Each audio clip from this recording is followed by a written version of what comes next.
So I played Path of Exile 2. Well, more like it played me to start.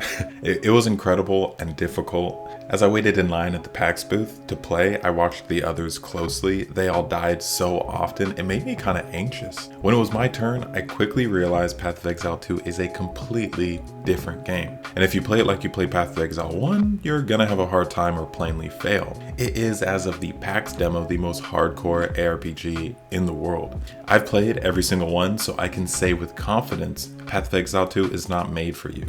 If you're the average ARPG enthusiast. But Path of Exile was never really made for you. It was made for people more like me, chronically masochistic. Well, actually, here, okay.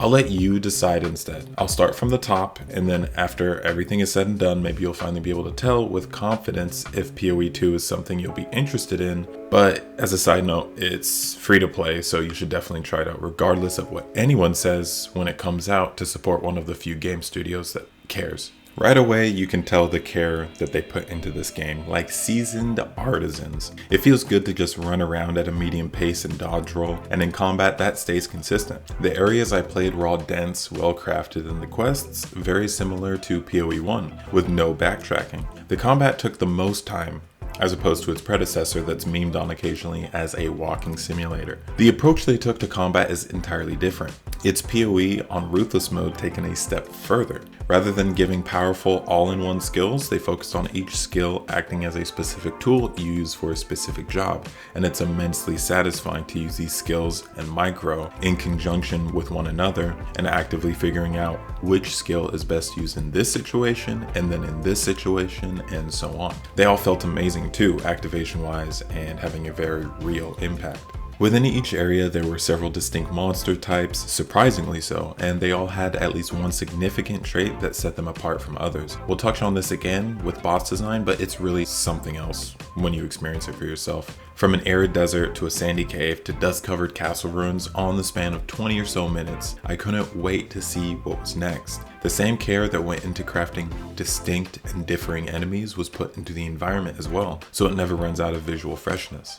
There were mobs galore. The demo build for Huntress, the class I played, was probably not min-max for that point in the game, and I was using mostly magic items and one or two links, so the density was overwhelming at first until I learned again to use skills in conjunction with one another. Then it was a fantastic time. Touching back on enemy variety, but specifically boss variety and design, I have two words: god damn. I'd rather take the 3 bosses I faced in the demo over the entirety of Diablo 4's bosses, campaign, and repeatable. There are too many nuances to creating a difficult, rewarding boss fight that I'm not confident I could tell you exactly what it takes to do so. But I think the team at GGG has played through every recent FromSoft game and studied the best of those fights, and that's generally how they felt. I think that's the best way to describe them. If you try to drive in a nail with the butt of a screwdriver, that will be harder than just using the correct tool.